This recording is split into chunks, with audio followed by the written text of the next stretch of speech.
मित्रों नमस्कार, मैं प्रदीप झा और आप देख रहे हैं पॉलिटिकल आइडिया। पॉलिटिकल आइडिया के आज के इस अंक में आप सभी दर्शकों का बहुत बहुत स्वागत है। मित्रों आज हम बात करेंगे बिहार के चुनाव की। ये पता है कि बिहार के लिए ये साल चुनावी साल है। वैसे देश भर में तो हर साल कहीं ना कहीं चुनाव होते हैं, कई राज्यों में चुनाव होते हैं, लेकिन इस वर्ष आपने देखा कि दिल्ली के विधानसभा चुनाव के बाद अब अगला नंबर बिहार का है और अक्टूबर महीने में बिहार में चुनाव होने वाले हैं। और चुनाव का जब वर्ष हो तो यात्राएं नहीं हो, ऐसा संभव ही नहीं है। बिहार तो वैसे भी यात्राओं के लिए जाना जाता है। बिहार के मुख्यमंत्री नीतीश कुमार या हर बार कभी न्याय यात्रा, कभी अभी जस्ट उन्होंने प्रगति यात्रा उनकी चल ही रही है। विपक्ष के नेता तेजस्वी यादव भी अपना एक तरह से कार्यकर्ताओं से मुलाकात के लिए यात्रा कर रहे हैं। और एक यात्रा जो लगातार 2 वर्षों तक चली बिहार में, वो थी प्रशांत किशोर की जनसुराज यात्रा। ठीक है, अब कांग्रेस पार्टी के युवा नेता जेएनयू छात्र संघ के पूर्व अध्यक्ष कन्हैया कुमार भी एक नई यात्रा पर जाने का फैसला कर लिया है। ठीक है, मोतिहारी के पूर्वी चंपारण के गांधी आश्रम से ही कन्हैया कुमार भी बिहार में नौकरी यात्रा निकालेंगे।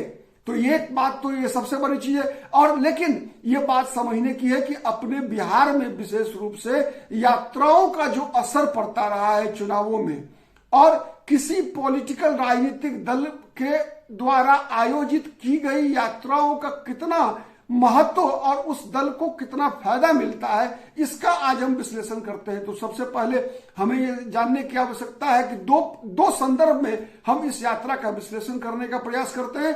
पहला तो है कि बिहार के संदर्भ में जिन मुद्दों के आधार पर कन्हैया कुमार ने इस यात्रा को करने का फैसला किया है, वह मुद्दा है नौकरी। हमें पता है कि बिहार एक लॉक्ड स्टेट माना जाता है। मतलब लॉक्ड स्टेट मतलब इसकी कोई समुद्री सीमाएं नहीं है। इस कारण से ऐसा कहा जाता है कि बिहार में उद्योग धंधों का विकास नहीं हो पाया।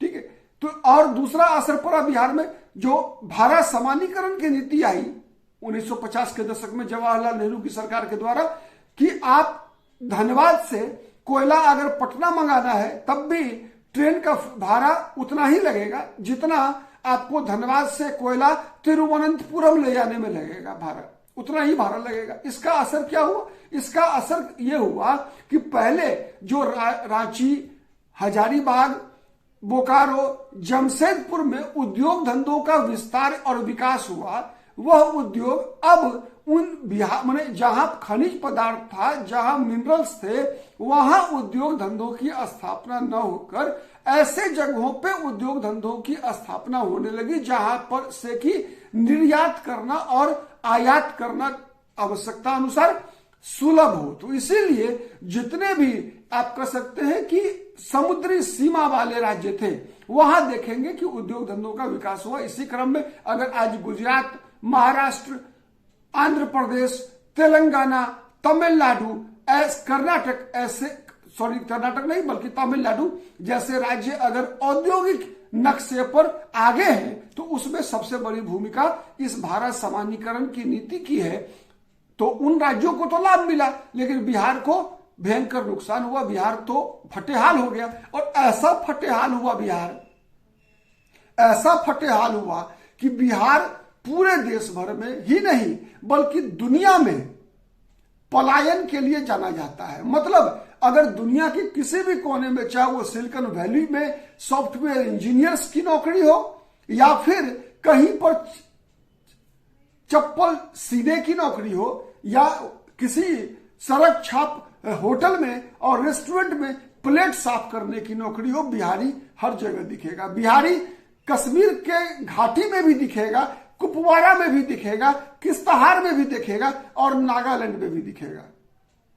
मतलब चाहे पूरब से लेकर पश्चिम तक और उत्तर से लेकर दक्षिण तक, देश से लेकर विदेश तक बिहारी हर जगह नौकरी करते हुए पाए जाएंगे। यही कारण है कि बिहार में जब चुनाव होता है तो मतदान का प्रतिशत सबसे कम होता है, लेकिन बिहारी को बदनाम किया जाता है यह कहकर कि बिहारी मतदान में हिस्सा नहीं लेता।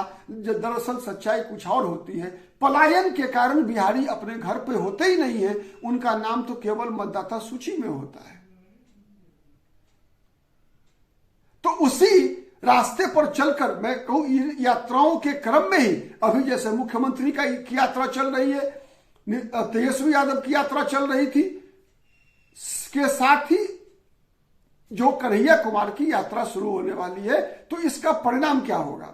इसका परिणाम सबसे पहले हम समझते हैं कि नौकरी यात्रा अगर इसका नाम दिया गया है तो निश्चित रूप से कन्हैया कुमार बिहार में के युवाओं के बीच जो बेरोजगारी की समस्या है उस पर बात करेंगे। और चूंकि कन्हैया कुमार की पहचान एक छात्र नेता के रूप में रही है, एक क्रांतिकारी वामपंथी संगठन से उनकी राजनीतिक यात्रा शुरू हुई, जेएनयू छात्र संघ के अध्यक्ष रहे, तो निश्चित रूप से जो अभी जो बिहार में पर्टिकुलर जो बीपीएससी अभ्यर्थियों का जो आंदोलन चल रहा है उस आंदोलन में भी के संबंध में भी यह इस यात्रा में कुछ मुद्दे उठेंगे, इसका हम अनुमान लगा सकते हैं, अपेक्षा कर सकते हैं। लेकिन सबसे बड़ी बात क्या है कि इसका चुनावी असर क्या पड़ेगा, क्योंकि कोई भी राजनीतिक दल, चाहे वो नीतीश कुमार की प्रगति यात्रा हो, चाहे तेजस्वी यादव की यात्रा हो, चाहे वो कन्हैया कुमार की यात्रा हो, चाहे अभी प्रशांत किशोर का जनसुराज यात्रा तो चल ही रहा है, तो इन सभी यात्राओं का मकसद क्या होता है? इन सभी यात्राओं का मकसद होता है कि चुनाव की दृष्टि से वोट इकट्ठा करना। तो अगर उस दृष्टि से कन्हैया कुमार की इस यात्रा का हम अगर अनुमान लगाने का प्रयास करें तो ये एक बहुत बड़ा सवाल है कि इसका कांग्रेस पार्टी के भविष्य पर, कांग्रेस पार्टी के राजनीतिक संभावनाओं पर कितना असर पड़ेगा। क्योंकि कभी भी किसी भी यात्रा को वोट में कन्वर्ट करने के लिए हर पार्टी के पास संगठन की शक्ति भी चाहिए, लेकिन दुर्भाग्य से कांग्रेस पार्टी संगठनात्मक रूप से बिहार में इतना कमजोर है कि अगर उसे कोई सहयोगी, ऐसा सहयोगी, राष्ट्रीय जनता दल जैसा सहयोगी न मिले जिसके पास किसी भी आधार पर, चाहे भले ही जातीय आधार पर ही अगर संगठन की शक्ति नहीं हो, तो फिर कांग्रेस में जो मुद्दे कन्हैया कुमार की यात्रा में उठेंगे उन मुद्दों को वोट में ट्रांसलेट कर पाना कांग्रेस पार्टी के लिए मुश्किल होगा। तो यह देखना पड़ेगा कि आरजेडी का सहयोग कितना मिलता है इस यात्रा को। लेकिन जो इस प्रकार का माहौल है उसमें तो यह स्पष्ट है, आज 5 वर्षों से अगर हम कहें कि लालू परिवार तो लगातार कन्हैया कुमार का विरोध करता आ रहा है, बिहार में स्थापित होने देने की इच्छा नहीं है लालू परिवार की, तो यह भी एक विचार का विषय होगा कि राष्ट्रीय जनता दल और जो अन्य वामपंथी दल हैं वो कन्हैया कुमार की इस यात्रा को किस रूप में देखते हैं। ठीक है, तो ये 2, 4, 5 ऐसे मुद्दे हैं, ठीक है, जिसके आधार पर ही इस यात्रा का फलाफल जो है वो चुनावी दृष्टि से निकलने वाला है।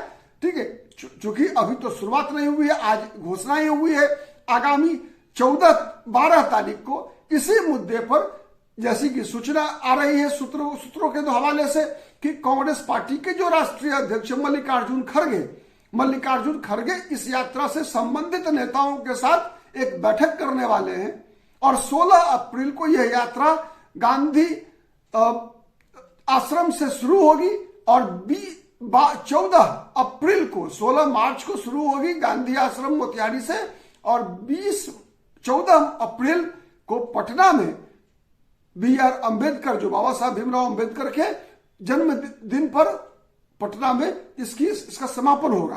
तो अब देखना है कि इस दौरान कन्हैया कुमार अपनी पार्टी के पक्ष में किस प्रकार का माहौल बना पाते हैं और उस बने हुए माहौल का कितना चुनाव में फायदा उठा पाती है कांग्रेस पार्टी, ये तो चुनाव का परिणाम ही बताएगा। आगे देखते हैं होता है क्या। बहुत बहुत धन्यवाद, नमस्कार, जय हिंद, जय भारत।